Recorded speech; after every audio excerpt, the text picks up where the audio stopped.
सबको जय मसीह की। प्रभु में मेरे प्यारे भाइयों और बहनों, अभी तक प्रभु की कृपा से, दया से और उसके आशीषों से आज हम इस जीवंतों की भूमि पे जिंदा है। मैं जानता हूँ कि बहुत से लोग इस समय फाइनेंशियल परिस्थिति में है, यानी उनको पैसों की ज़रूरत है। बहुत से लोग बीमारी से ग्रस्त है, अलग अलग बीमारी, शायद टाइफाइड हो सकता है, चाहे पेट की बीमारी हो सकती है, खांसी हो सकता है, जुकाम हो सकता है। और तीसरी बात, हम लोग देखते हैं कि इस समय कोरोना वायरस की वजह से, बारिश की वजह से और फाइनेंशियल चीज़ों के कारण हम लोग बहुत ही दुखी हैं। लेकिन एक बात की खुशी हमको मनाना चाहिए, क्योंकि आज तक सारे दुनिया में कितने लोग मर गए, कितने लोगों ने अपने जीवन को खोया, कितने लोग अभी तक तड़प रहे हैं।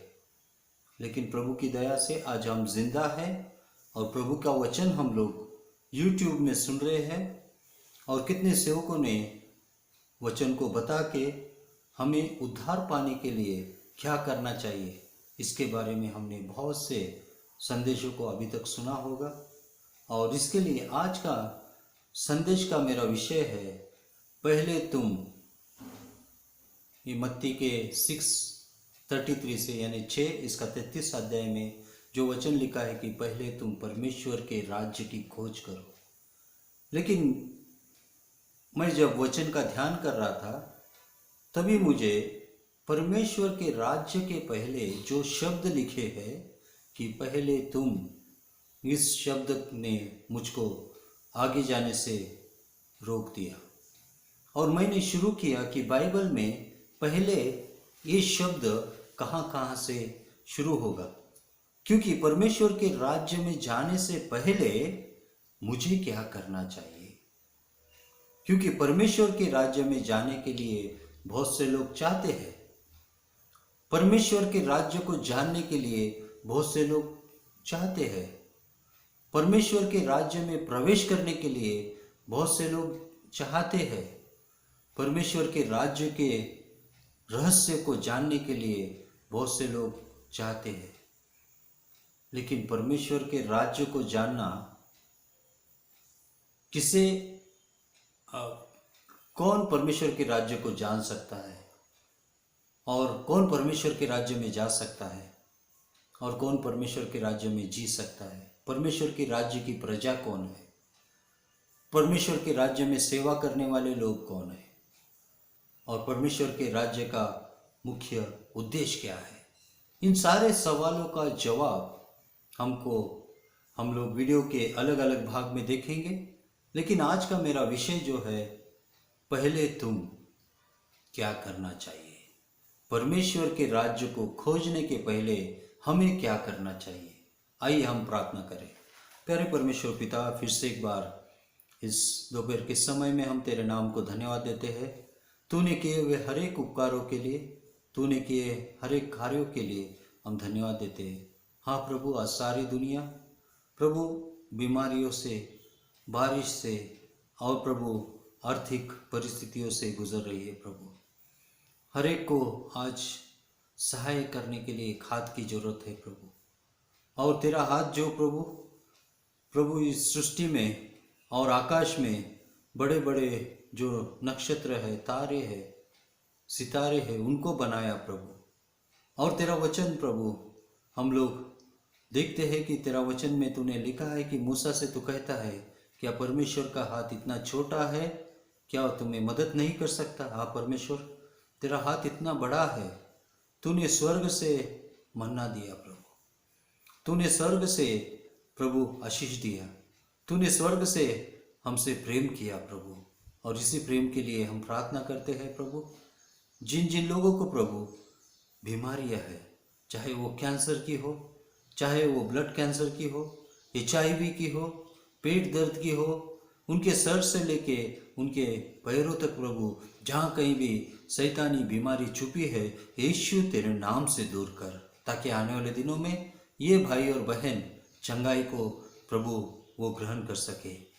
जो तेरे वचन को सुनता है वचन को अंगीकार करता है और वचन पे चलना शुरू करता है, उसके जीवन में ये सारी बीमारियां तू निकालता है प्रभु, क्योंकि तेरा वचन ही जहाँ पे वास करता है वहाँ पे बीमारी वास नहीं कर सकते। और इसलिए प्रभु, जिन जिन लोगों ने अभी विश्वास से इस प्रार्थना को सुना, उनको तू छू और छुआ, इसके लिए भी धन्यवाद देते हैं प्रभु। तो हमारी प्रार्थना हमेशा सुनता है प्रभु, ये हमारी विनती है प्रभु, ये हमारी रिक्वेस्ट है प्रभु। यीशु के नाम से तुम प्रभु इस प्रार्थनाओं को सुनिए और कबूल कीजिए, और अभी के संदेश को भी तो आशीषित कीजिए। यीशु के नाम से मांगते, सुन और कबूल कर, आमीन। मेरे प्यारे भाइयों और बहनों, जब हम किसी राज्य के बारे में जानना चाहते हैं, वो राज्य अच्छा है, बुरा है या कैसा भी है, लेकिन उससे पहले इस राज्य का राजा कौन था। अगर हम भारत के इतिहास में देखेंगे तो अलेक्जेंडर द ग्रेट, उसने सारे दुनिया को जीतने का जो एक प्रण लिया था, लेकिन वो प्रण वो पूरा नहीं कर सका। छोटी सी आयु में बड़ी इच्छाओं को लेके वो आया था। वो एक वीर राजा था, एक जिद्दी राजा था और एक दूरदर्शी राजा था। और इसके लिए अलेक्जेंडर द ग्रेट का नाम अभी तक हम इतिहास में सुनते हैं। और उसी तरह से हम लोग हमारे इतिहास में भी, भारतीय इतिहास में भी ऐसे महान राजाओं का जो हमने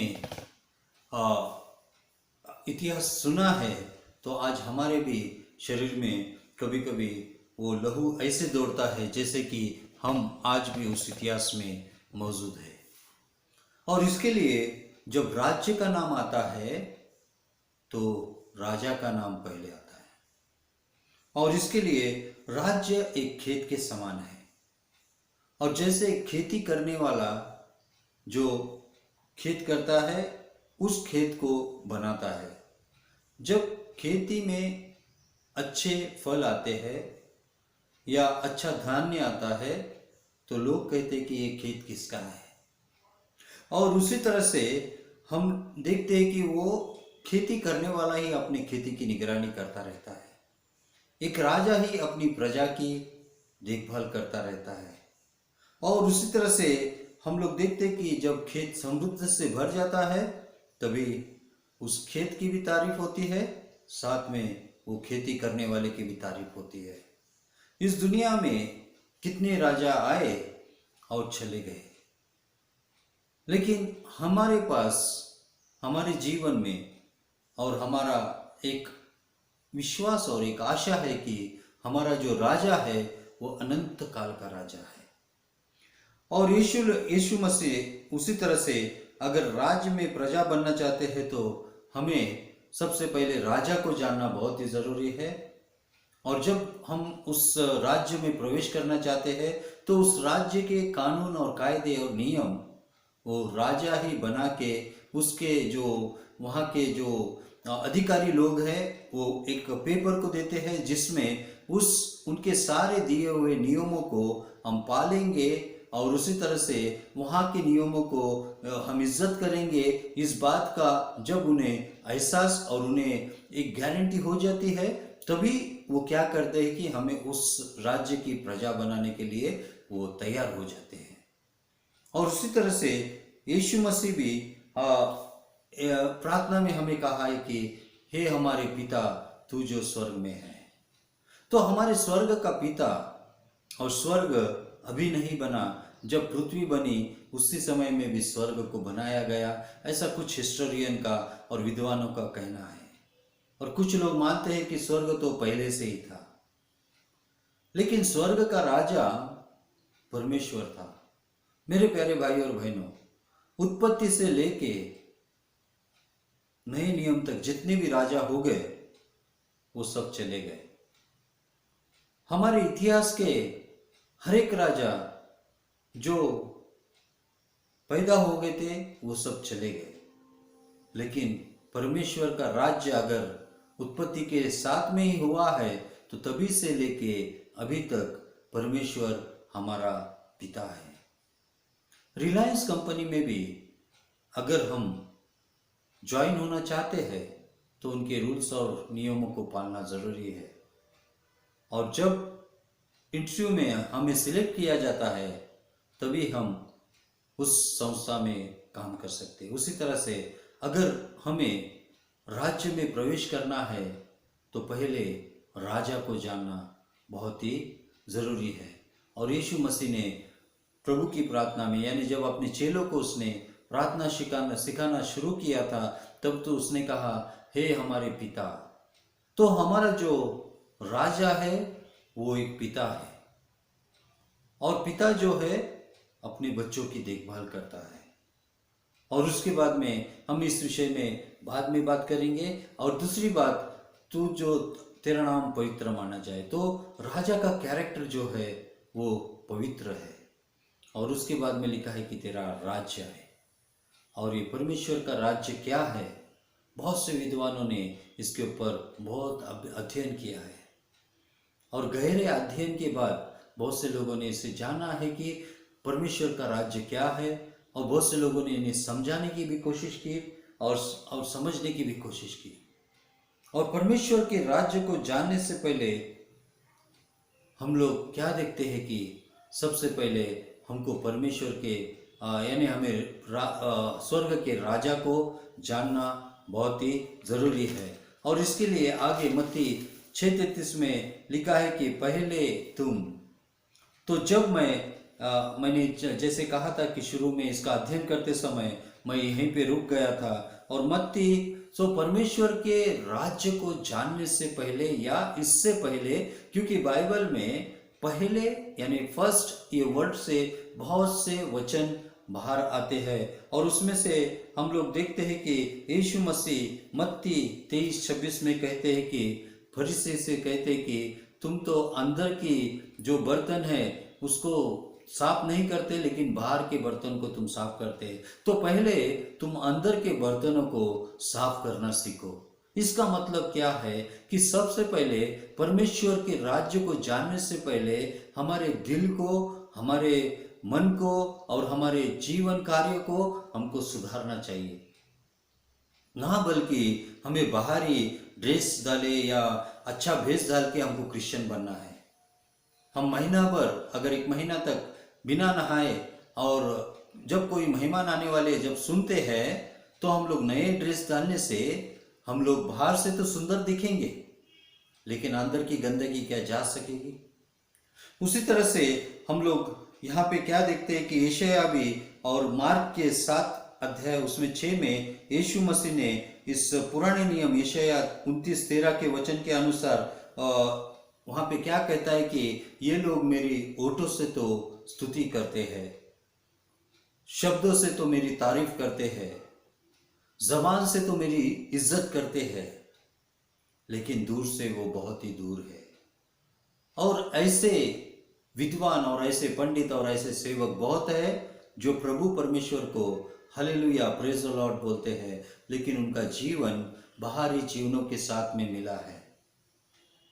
वे चर्च में तो हालेलुया प्रेज द लॉर्ड बोलते हैं, लेकिन वो अपने जो समाज में गुंडे हैं, पॉलिटिकल्स बड़े बड़े लीडर्स हैं, उनके साथ में अपने रिश्ते को बनाना चाहते हैं। और यहाँ पे हम लोग क्या देखते हैं कि दुनिया में भी वो अपने इज्जत रिश्ते को बढ़ाना चाहते हैं। पैसों से वो सेवा से ज्यादा पैसों के ऊपर प्यार करने लगते हैं। और इसके लिए सिर्फ जबान से नहीं, सिर्फ शब्दों से नहीं, सिर्फ प्रार्थनाओं से नहीं, लेकिन टूटे मन से हमको ग्रहण करना चाहिए, पश्चाताप करना चाहिए, क्योंकि टूटे हुए मन की ही भाषा परमेश्वर जानते हैं, ना बल्कि तुम्हें पीएचडी की भाषा या विद्वानों की भाषा या बड़ी बड़ी प्रार्थनाएं परमेश्वर को कबूल नहीं है। और इसके लिए सबसे पहले हमको हमारे दिल को शुद्ध करना चाहिए। और जैसे हम प्रोवर्ब्स में, नीति वचन में देखते हैं कि 4:23 में लिखा है कि सबसे पहले तू अपने हृदय को जागरूक रख, तू अपने हृदय को संभाल, क्योंकि इसी हृदय से जीवन का मार्ग निकलता है। और प्रभु का वचन हम लोग जब उत्पत्ति की वचन में देखते हैं तो परमेश्वर नोहा से कहता है कि नोहा के कहानी में कहता है कि मनुष्य के हृदय से जो भी कल्पनाएं निकलती है वो हमेशा बुरी कल्पनाएं ही निकलती है। और बचपन से लेके मनुष्य के हृदय से हमेशा बुरी कल्पना निकलती है, ऐसा उत्पत्ति के 8 और 21 में लिखा है।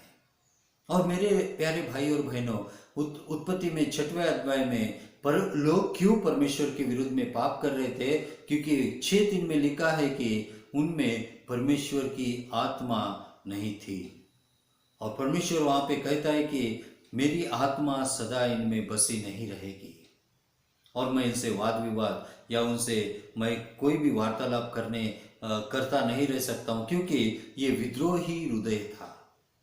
और उस तरह से हमें सबसे पहले हमारे दिल को शुद्ध करना चाहिए, मन को शुद्ध करना चाहिए, जीवन को शुद्ध करना चाहिए। पश्चाताप से हमें परमेश्वर के पास आना चाहिए। और पौल कहता है कि तू अपने मुंह से प्रभु को यीशु करके या यीशु को प्रभु करके मान और हृदय से उसको परमेश्वर ने मरे हुए में से जिलाया है, वैसा तू विश्वास कर, तभी तेरा उद्धार होगा, तभी तेरा छुटकारा होगा और तभी तू परमेश्वर के राज्य को जानने पाएगा।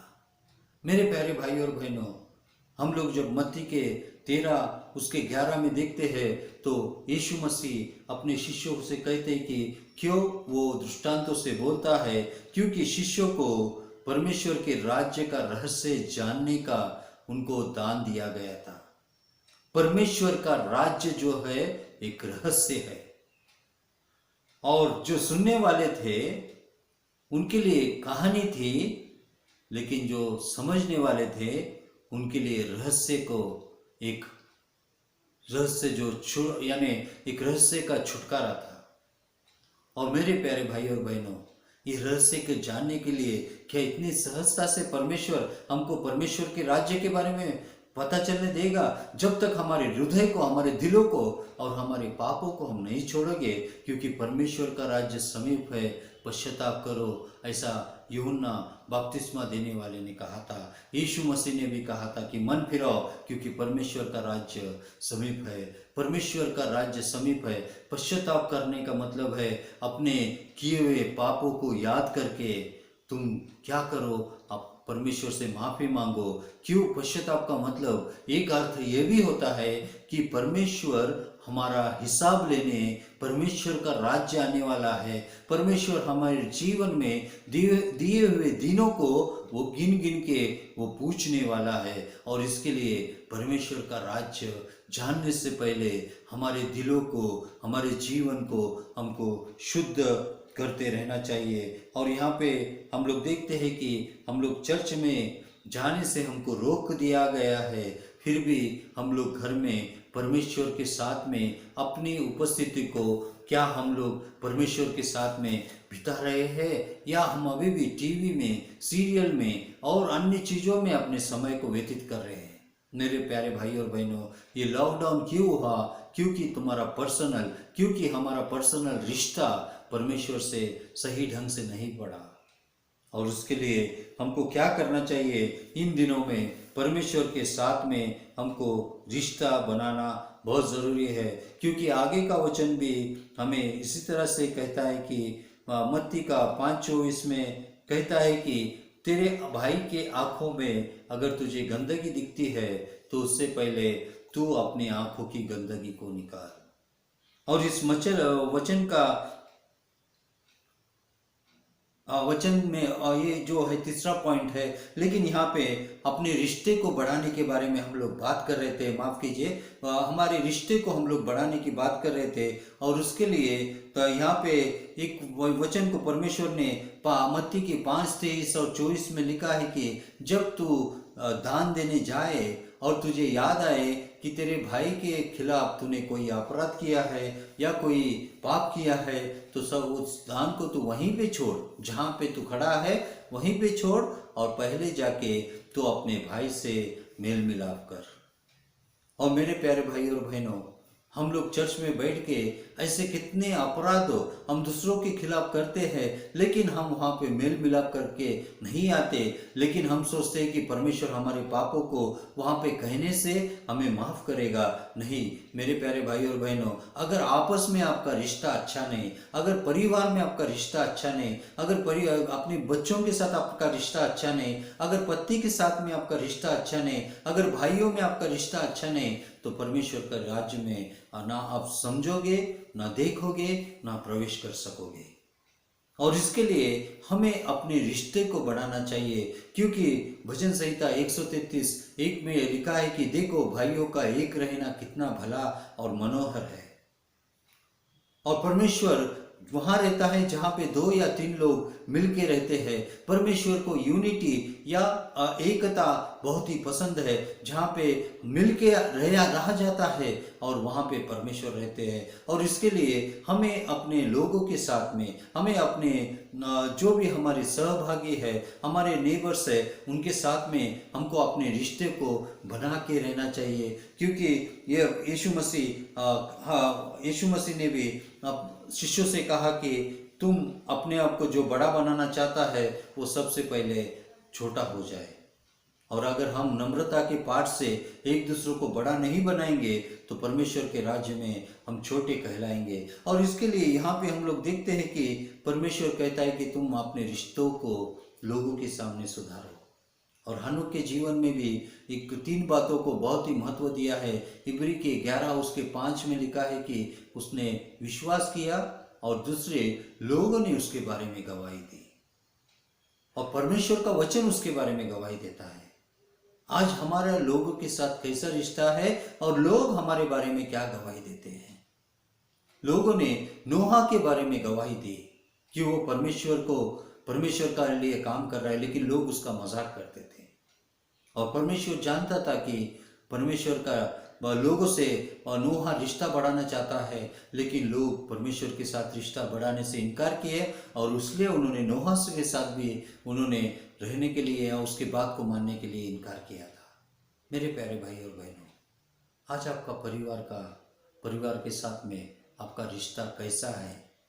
क्या आप सचमुच परिवार के साथ में शांति, समाधान और उनके प्रेम में है? और परमेश्वर का राज्य वहीं पे काम करता है जहाँ पे आप रहते हैं और जहाँ के आपका वातावरण अगर अच्छा है। और उसी तरह से जैसे एक अगरबत्ती हम लोग लगाते हैं तो उसकी खुशबू हवा में फैल के वहाँ पे लोग कहते हैं कि देखो कितनी अच्छी अगरबत्ती लगी है। और उसी तरह से जब हम भाइयों में, हमारे परिवार में हमारा मेल मिलाप अगर अच्छा होता है, तभी क्या होता है कि ये प्रेम की खुशबू सारे लोगों में दिखाई पड़ती है। और इसके लिए हमें इस प्रेम की खुशबू को बढ़ाना चाहिए और उसमें बढ़ते रहना चाहिए, क्योंकि इब्री के पत्र में लिखा है कि भाइयों का प्रेम बढ़ता जाए, भाइयों के प्रेम में बढ़ते जाए। और उसी तरह से प्रेम बढ़ने से हमारे जीवन में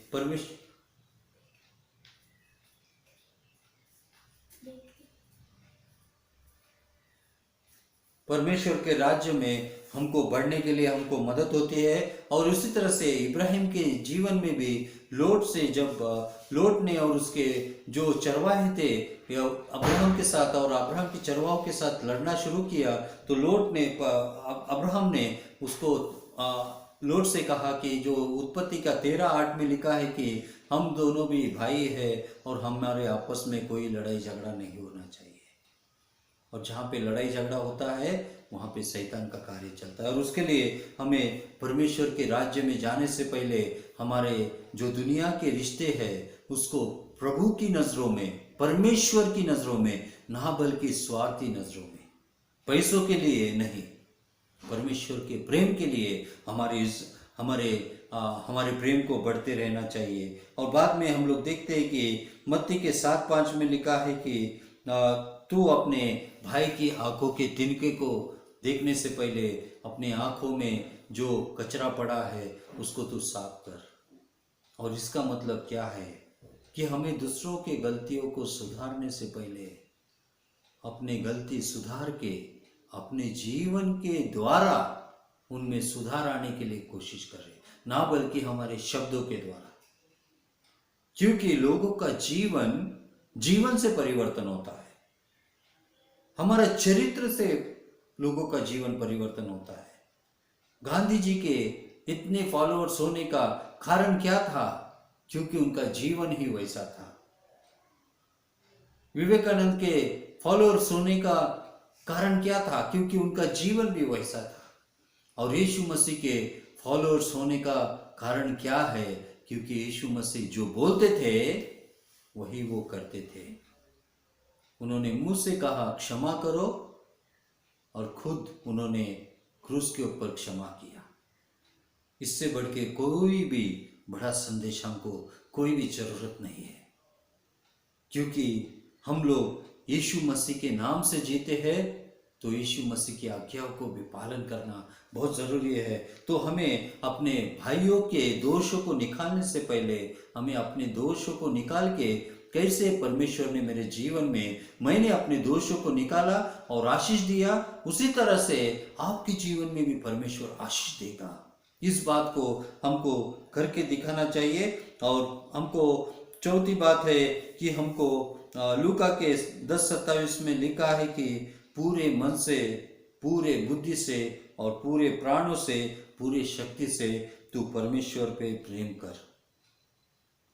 और इसका मतलब क्या है कि हमें अगर बपतिस्मा होना है, अगर हमें सच्चा एक बपतिस्मा होना चाहिए, तो हमारे मन का बपतिस्मा होना चाहिए, हमारे हृदय का बपतिस्मा होना चाहिए, और उससे भी ज्यादा हमारे आंखों का बपतिस्मा होना चाहिए, हमारे कानों का बपतिस्मा होना चाहिए, हमारे नाक का बपतिस्मा होना चाहिए, हमारे जबान का बपतिस्मा होना चाहिए। इसका मतलब क्या है कि अगर हमारा हृदय परमेश्वर को दिया है, तो हमारे जीवन ही पूरा समर्पण करना चाहिए। पूरे मन से, पूरे बुद्धि से, पूरे शक्ति से, पूरे प्राणों से हमको परमेश्वर से प्यार करना चाहिए। जैसे हमने यशायाह के 29:23 में देखा था कि लोग जबान से परमेश्वर की आराधना करते थे, लेकिन मन से वो बहुत ही दूर थे। और इसके लिए अगर हमको परमेश्वर के राज्य का ज्ञान अगर पाना चाहते हैं, कि जैसे हमने मत्ती के 13 के वचन में हमने देखा था कि कैसे पर यीशु मसीह ने उनसे कहा कि स्वर्ग के रहस्य का ज्ञान उन्हीं को दिया है जो परमेश्वर को जानते हैं। और अगर हम आज बाइबल पढ़ते हैं, तो बाइबल हमारे लिए कहानी का एक संग्रह बन जाएगा। लेकिन हम उसकी आत्मा में चलते हैं, तो स्वर्ग के राज्य का सीक्रेट्स हमको परमेश्वर दिखा देगा। तो मेरे प्यारे भाई और बहनों, अभी तक हमने इन विषयों पे देखा कि राज्य से राजा को जाना जाता है, और हमारा राजा परमेश्वर पिता है। पिता यानी एक चरवाहा है, और चरवाहा अपने भेड़ों की देखभाल करता है।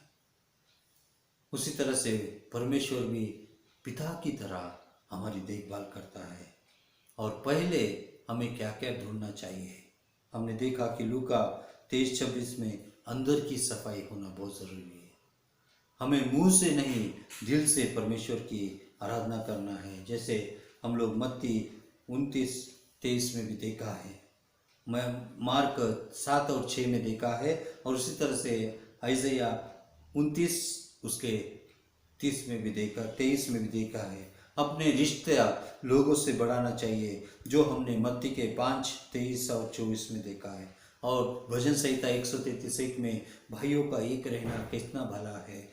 तो आज क्या सचमुच हम लोग इस तरह से जी रहे हैं? क्या हम लोग पहले परमेश्वर के राज्य के खोजने से पहले हम लोग इन बातों को कर रहे हैं? क्या हम लोग अपने अंदर की सफाई कर रहे हैं, अपने रिश्तों को सुधार रहे हैं, परिवार में हमारे रिश्तों को अच्छा बना रहे हैं? हम दूसरों की गलतियों को देख रहे हैं या अपनी गलतियों को देख रहे हैं? और परमेश्वर से रिश्ता बनाना ही परमेश्वर के राज्य में प्रवेश करने के लिए एक आराम का समय है। तो मेरे प्यारे भाई और बहनों, आज हम लोग जाना कि परमेश्वर के राज्य में जाने से पहले हमें क्या करना चाहिए। आशा है कि प्रभु ने आपसे ज़रूर बात किया होगा और प्रभु के वचन में और भी बढ़िए, और अगर आपको कुछ नई बातें इसमें सीखने मिले तो आप मुझको ज़रूर बताइए। और विशेष करके आपको ये वीडियो कैसा लगा या आपको प्रभु के वचन से कितनी आशीषें पाई, आप मुझको ज़रूर आप मेरे मुझको मैसेज भेज के मुझको कमेंट्स कर सकते हैं। मैं आपके लिए प्रार्थना कर रहा हूँ और करीबन 150 से ज़्यादा यानी 166 मेरे सब्सक्राइबर के लिए मैं धन्यवाद देता हूँ, जो प्रभु के वचन को सुन रहे हैं और जिन्होंने मुझको प्रभु के वचन में बढ़ने के लिए सहायता मदद की। मैं जानता हूँ कि मैं हर दूसरे लोगों की तरह मैं आगे सब्सक्राइब के लिए आगे नहीं बढ़ रहा हूँ, लेकिन मैं चाहता हूँ कि सचमुच में प्रभु का वचन और प्रभु का जो गॉस्पेल है या प्रभु की जो सुवार्ता है हर एक हृदय में पहुँचे।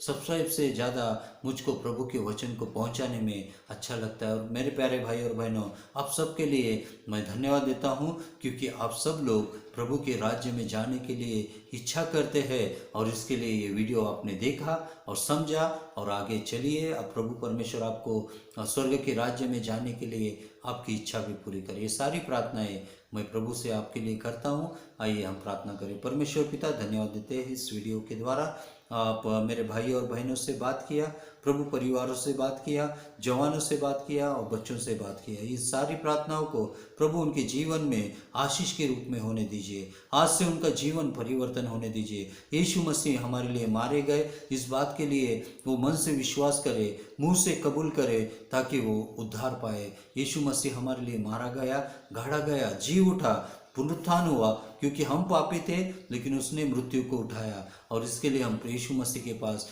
पश्चाताप हृदय से आके हम माफ़ी मांगने के लिए हम उसके चरणों में गिरे और यीशु मसीह से माफ़ी मांगे। यीशु मसीह हमारी प्रार्थना सुनेगा। ये सारी प्रार्थनाएं प्रभु यीशु के नाम से मांगते सुन और कबूल कर। आमीन।